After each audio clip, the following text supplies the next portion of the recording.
بحث کرنے لگ گیا، جھگڑے کرنے لگ گیا۔ تو یہاں اللہ تعالیٰ حقیقت بیان کر رہے ہیں آیت نمبر 77 میں کہ کیا انسان نے دیکھا نہیں، کیا تھا وہ؟ ایک حقیر نطفے سے پیدا ہوا، اور جب اللہ تعالیٰ نے اس کو سمجھ بوجھ دی، عقل دی، تو وہ اللہ ہی کے بارے میں جھگڑے کرنے لگ گیا۔ آیت نمبر نیکسٹ ہے 78۔ وہ ضربا ضربا بیان کیا، اس نے بیان کیا، لنا ہمارے لیے، مثلاً مثال، نسیا اور نسیا نسیان سے، اور بھول گیا، خلقہ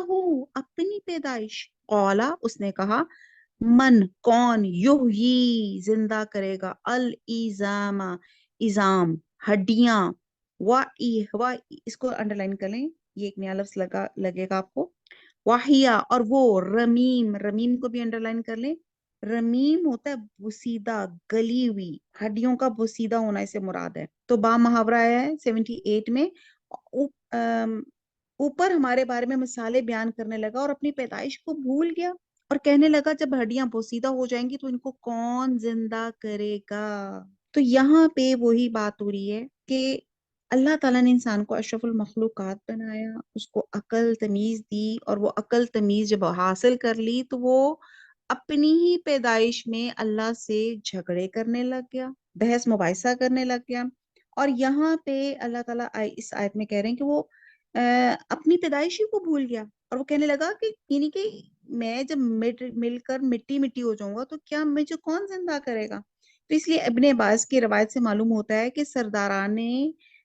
مکہ میں سے ایک شخص قبرستان میں سے کسی مردے کی بوسیدہ ہڈی لیے ہوئے آ گیا، اس نے حضور صلی اللہ علیہ وسلم کے سامنے اس کو توڑ کر اس کے منتشر اجزاء کو ہوا میں اڑا کے آپ صلی اللہ علیہ وسلم سے کہا کہ اے محمد، آپ کہتے ہیں کہ مردے پھر زندہ کر کے اٹھائے جائیں گے، ان بوسیدہ ہڈیوں کو کون زندہ کرے گا؟ اور اس کا جواب فوراً ان آیات میں دے دیا گیا کہ وہی ان کو زندہ کرے گا، یعنی کہ وہ اپنے پروردگار کو نعوذ باللہ ایک عام مخلوق کی طرح عاجز سمجھتے ہیں۔ جب انسان کسی مردے کو زندہ نہیں کر سکتا تو ہم بھی نہیں کر سکتے، اور ایک بوسیدہ ہڈی کو دکھا کر اپنے ہاتھوں سے اسے مسل کے چورا چورا کر کے کہتے ہیں کہ بتاؤ یہ زندہ ہو سکتی ہے؟ اس وقت یہ بات انہیں یاد نہیں رہتی کہ جس نطفے سے وہ پیدا ہوئے وہ بھی بے جان غذاؤں سے بنا تھا، وہ اس پہ غور ہی نہیں کرتا، تو پھر کبھی یہ اعتراض نہ کرتا کہ وہ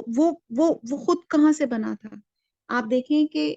جو نطفہ بنتا ہے وہ انہی غذاؤں سے بنتا ہے جو ہم زمین سے، مٹی سے حاصل کرتے ہیں۔ تو انسان بھی مٹی سے بنا، اور انسان مر کر بھی مٹی میں ملے گا، اور پھر انسان جب اللہ تعالیٰ حکم کریں گے اسی مٹی سے اٹھائے جائیں گے۔ جو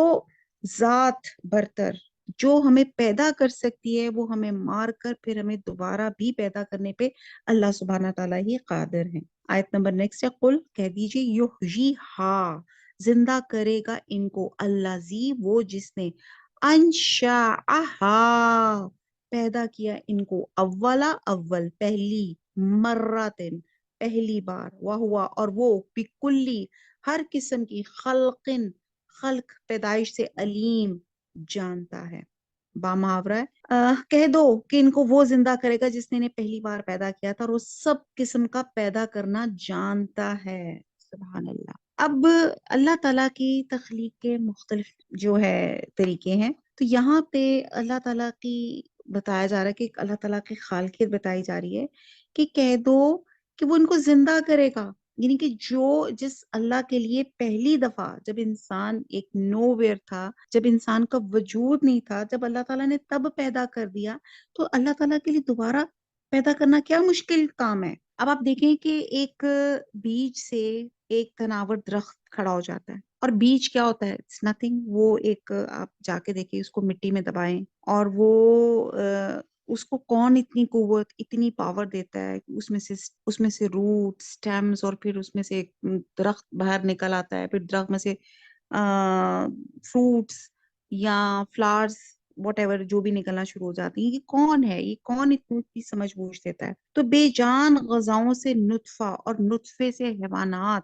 اور انسان کو پیدا کر دکھانے کی صورت اور ہے، اور کسی مردہ انسان کے گلے سڑے اجزاء کو ملا کر اکٹھا کر کے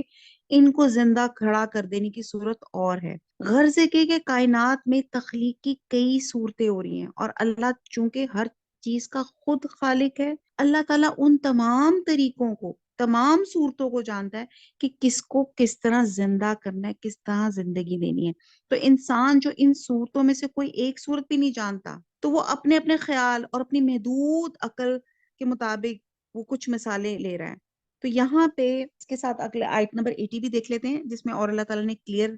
بتایا، الذی وہ جس نے جعلا بنایا، پیدا کیا، لکم تمہارے لیے، من الشجری شجر سے، درخت سے، الاخضاری اخضاری سبز، خضر کہتے ہیں سبز، نارن آگ، فَإِذَا پھر جب انتم تم منہو اس میں، توقدون، توقدون توقد ہوتا ہے آگ جلاتے ہو، تو با محاورہ ہے، اور وہی جس نے تمہارے لیے سبز درخت سے آگ پیدا کی، پھر اس کی ٹہنیوں کو رگڑ کے ان سے آگ نکالتے ہو۔ اب اللہ نے ہر مردے میں زندہ اور زندہ میں مردہ کی خاصیت رکھ دی۔ کیسے؟ یعنی کہ درخت کو پانی سے پیدا کیا، پھر آخر میں اسے ایندھن بنا کے اسے آگ نکال دی، یعنی کہ درخت کا آغاز پانی سے ہوا اور انتہا آگ پر ہوا، اور یہ دونوں چیزیں ایک دوسرے کی ضد ہیں، بلکہ ایک لحاظ سے ایک دوسرے کی دشمن ہیں۔ آگ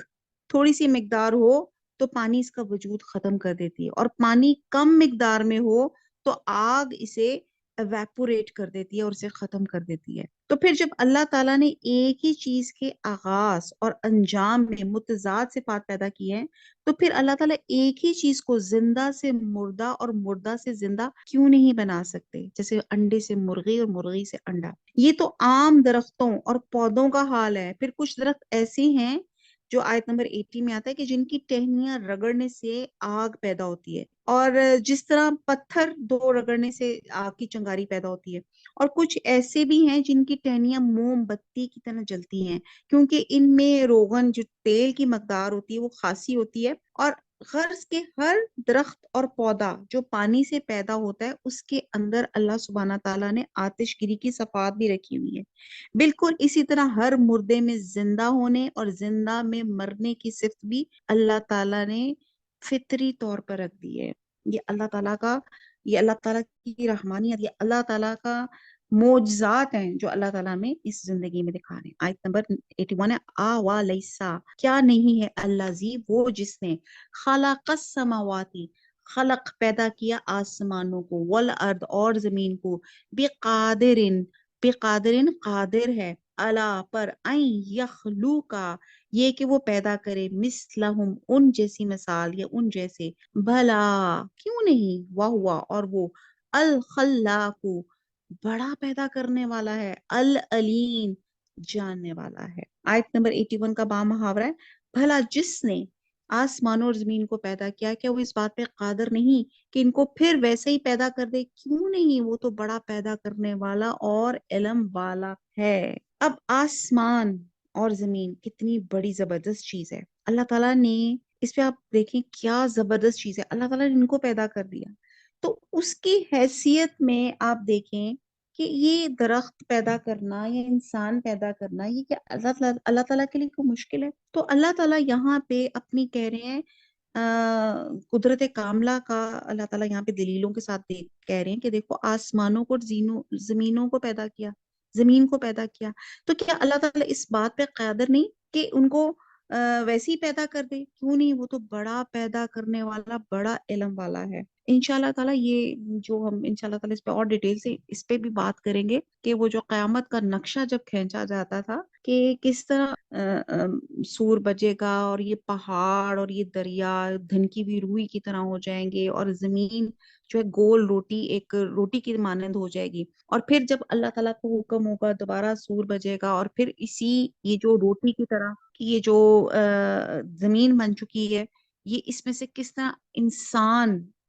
ایسے گرو کریں گے جیسے بیج کے اندر سے درخت گرو کرتے ہیں، اور کیسے وہ یعنی کہ جو وہ اتنا بڑی جو آپ کا جو پلانٹ ہے جس میں اتنے درخت، اور جیسا جو میں جیوگرافی میں بتا رہی کہ 3 حصے لینڈز ہیں، یہ تمام چیزیں ختم ہو جائیں گی، تو اللہ سبحانہ تعالیٰ جس نے ان کو پیدا کیا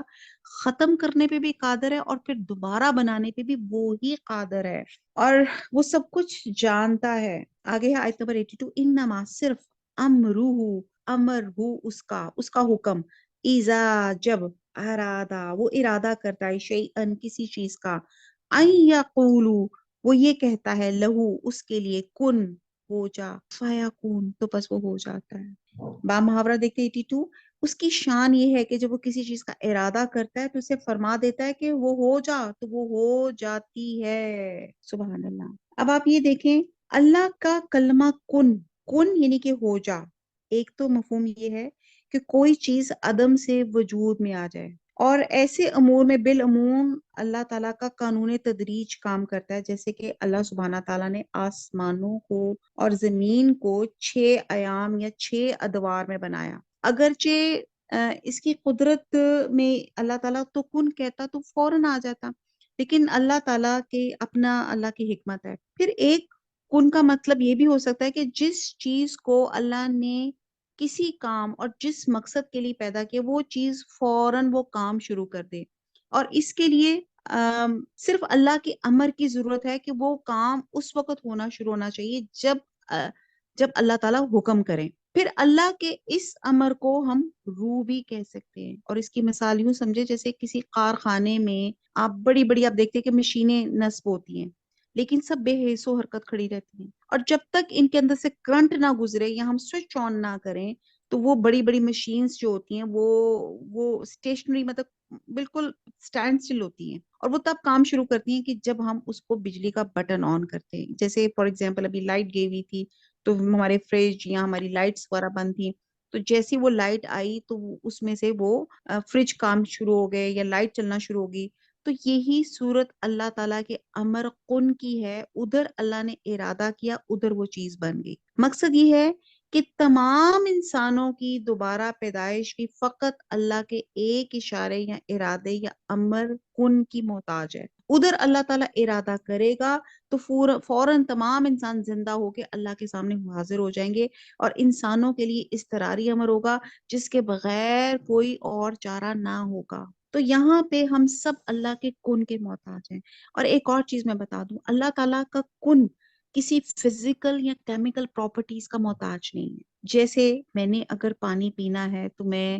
پانی لوں گی، 2 ہائیڈروجن اور 1 آکسیجن میں لاؤں گی تو ایک ایٹم بنے گا، اور پھر اس طرح میں اس کو یہ پانی یا واٹ ایور جو میں کوئی بھی چیز چاہیے۔ اللہ تعالیٰ کن کہتے ہیں تو تمام فزیکل کیمیکل پراپرٹیز کی کوئی ضرورت نہیں پڑتی، وہ اللہ کے کن سے وہ چیز ہو جاتی ہے۔ اور یہ ہم نے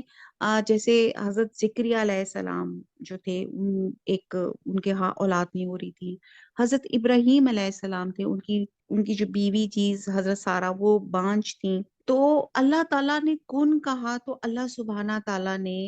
کس طرح وہ تمام، یعنی کہ وہ جو تمام ڈاکٹری کا تھا کہ جی وہ فرٹیلٹی نہیں ہے، حضرت مریم کو آپ دیکھ، حضرت مریم سے حضرت عیسیٰ علیہ السلام کو اللہ سبحانہ تعالیٰ نے پیدا کیا، تو آپ دیکھتے ہیں کہ یہ کلمہ کن تھا نا اللہ کا، وہ فیصلہ تھا، تو اس میں کوئی وہ والے نہیں رہے جس طرح کے آج کل ہمارے بایولوجیکل پیرنٹس بنتے ہیں، کچھ میٹنگ کی ضرورت نہیں تھی، اللہ نے کلمہ کن کہا تو وہ چیز پاسبل ہو گئی۔ تو حضرت مریم سے حضرت عیسیٰ علیہ السلام پیدا ہو گئے، حضرت ابراہیم علیہ السلام سے حضرت اسحاق، اور پھر ان کے آگے حضرت یعقوب علیہ السلام پیدا ہو گئے۔ تو یہ ہر چیز کلمہ کن کی محتاج ہے، اور اللہ تعالیٰ کے اسی کلمہ کن کے ساتھ ہم اللہ سے دعا کرتے ہیں، اللہ تعالیٰ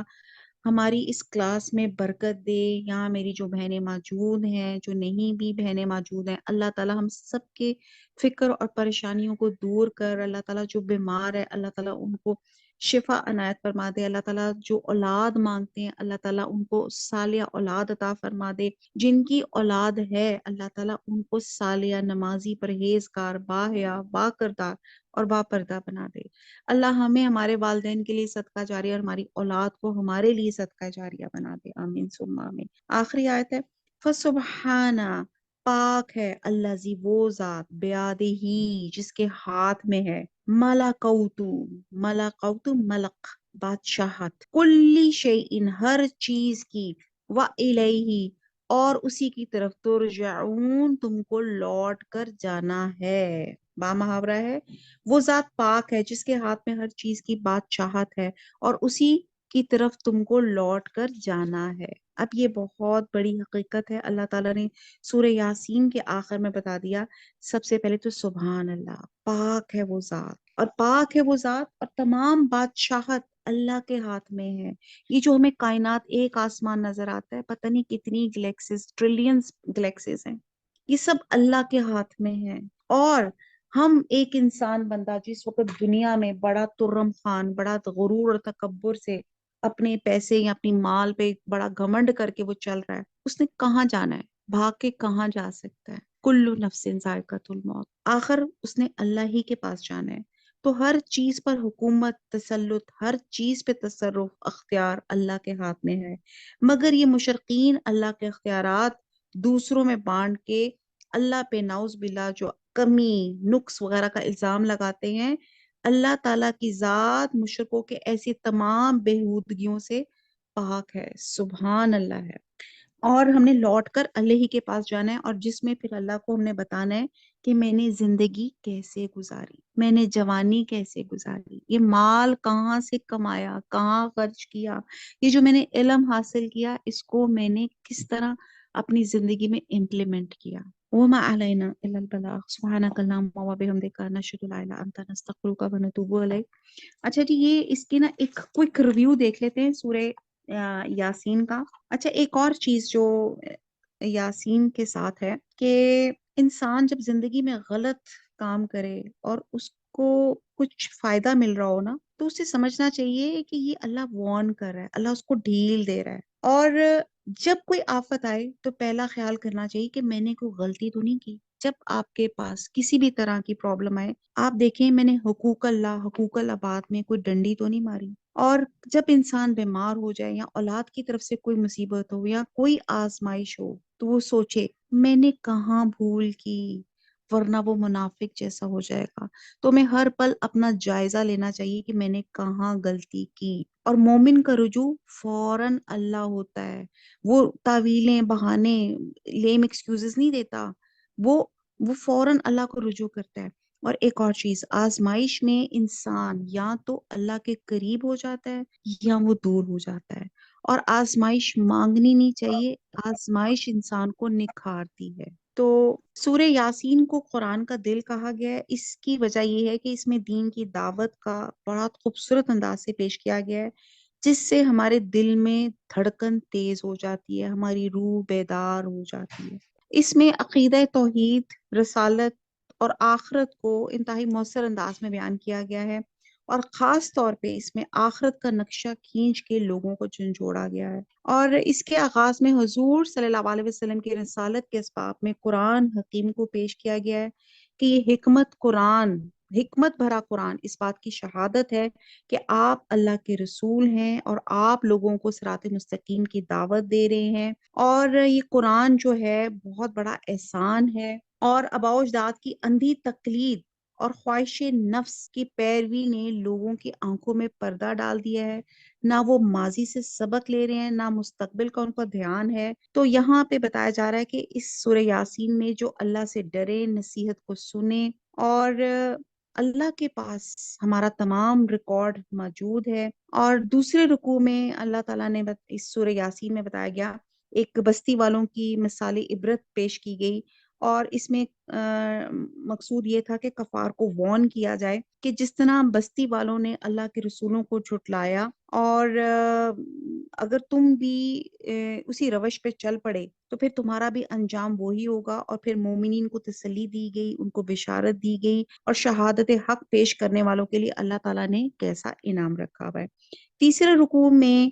اس کائنات میں موجود اللہ تعالیٰ کی قدرت و حکمت و نظام ربوبیت کی طرف توجہ دلائی گئی، اور پھر کفار کے رویے پہ تنقید کی گئی، انہیں عذاب اور قیامت سے ڈرایا گیا، اور گزشتہ قوموں کے حال سے عبرت پکڑنے کے لیے کہا گیا، ان کو واضح نشانیاں دکھائی گئیں کہ جو کوئی اسے منہ پھیر لے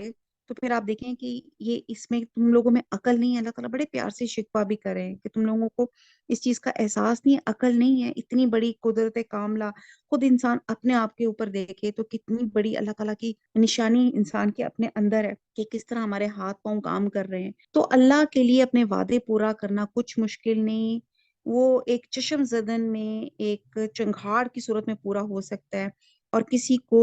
لب ہلانے کی فرصت نصیب نہیں ہوگی۔ چوتھے رکوع میں قیامت کی منظر کی تصویر کشی کی گئی ہے، اہل ایمان اور منکرین کے انجام کی تفصیل بیان کی گئی ہے، اور رکوع کے آخر میں اور پانچویں رکوع کی ابتدا میں منکرین کو وارن کیا گیا ہے کہ یہ سب اللہ کی طرف سے ہے، اللہ چاہے تو ان کو سلب کر سکتا ہے، یعنی کہ جو نعمتیں جس پہ ہم اترا رہے ہیں اللہ اپنی بلیسنگز واپس بھی لے سکتے ہیں، اور اس میں کہا جا رہا ہے کہ اپنی عقل سے کام لو، اور آخر میں سورت کے تمام مضامین کو اعادہ کیا گیا اور حضور صلی اللہ علیہ وسلم کو تسلی دی گئی ہے کہ آپ کا کام زندوں کو جگانا ہے، جو لوگ مردہ ہو چکے ان پر آپ کا کلام جو ہے وہ کارگر نہیں ہو سکتا۔ توحید پر ایک نئے انداز سے استدلال کیا گیا ہے، اور آخر میں آخرت کے اسباب میں نشاط اولا سے نشاط ثانیہ پہ دلیل دی گئی ہے، یعنی کہ جس ذات نے پہلی بار پیدا کیا اس کے لیے دوسری بار پیدا کرنا کوئی مشکل کام نہیں ہے۔ تو اللہ تعالیٰ ہمیں آج جو ہم نے سورہ یاسین پڑھی ہے اس کے سبق ہم سیکھ سکیں، شرح صدر دے اور اپنی پریکٹیکل زندگی میں اس کو لا سکیں، اور روٹین بنا لیں، کم از کم سورہ یاسین کی تلاوت جو ہے وہ روز کر سکیں۔ وما علینا الا البلاغ سبحانک اللہم وبحمدک نشہد لا الہ الا انت نستغفرک ونتوب الیک۔ والسلام علیکم ورحمۃ اللہ وبرکاتہ۔